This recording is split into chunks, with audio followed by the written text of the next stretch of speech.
Эмомали Рахмон приказал правительству предотвратить вторую волну коронавируса. Президент Таджикистана Эмомали Рахмон провел 30 июля очередное заседание правительства страны, в начале которого был заслушан отчет министра экономического развития и торговли Завки Завкизода о прогнозе основных макроэкономических показателей Республики Таджикистан на 2021-2023 годы. Было подчеркнуто, что при разработке проекта прогноза показателей социально-экономического развития на 2021-2023 годы было принято во внимание ситуация экономики в мире и странах СНГ, у основных торговых партнеров страны, а также в других странах мира в связи с распространением коронавируса COVID-19, изменением цен на мировых товарных и вещевых рынках и тенденцией развития сфер национальной экономики в последние годы, в том числе в январе-апреле месяцах 2020 года.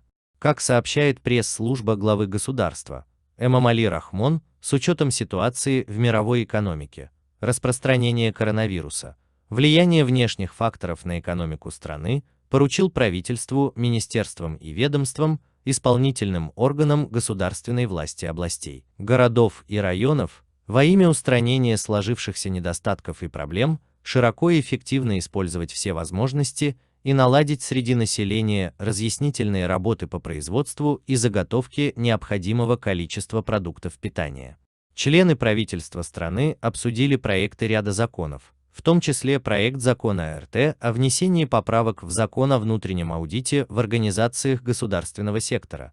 а также программу сотрудничества между трехсторонними партнерами Республики Таджикистан и Международной организацией труда по достойному труду на 2020-2024 годы и национальную программу по профилактике правонарушений среди несовершеннолетних на 2020-2024 годы. На заседании правительства были заслушаны отчеты министра образования и науки Мухаммада Юсуфа Имамзода и председателя комитета по телевидению и радио Нуриддина Саида. Правительству страны и Министерству здравоохранения и социальной защиты населения было поручено в связи с ситуацией в мировом сообществе, пандемией коронавируса, обеспечить достаточное количество необходимых лекарств в учреждениях здравоохранения страны и с целью предотвращения второй волны вспышки коронавируса провести переквалификацию врачей и усилить разъяснительные работы среди населения